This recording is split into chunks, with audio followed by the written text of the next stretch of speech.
ما في المقام لذي عقل وذي أدب من راحة فدع الأوطان واغتربي.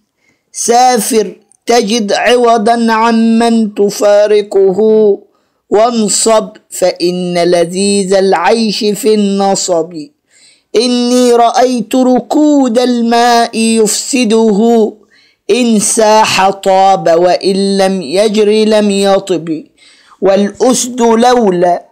والأسد لولا فراق الغاب ما افترست، والسهم لولا فراق القوس لم يصب.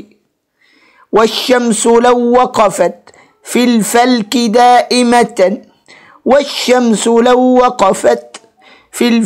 دائمة لملها الناس من عجم ومن عرب. والتبر كالترب ملقى في أماكنه، والعود في أرضه نوع من الحطب. فإن تغرب هذا عز مطلبه، وإن تغرب ذاك عز كالذهب.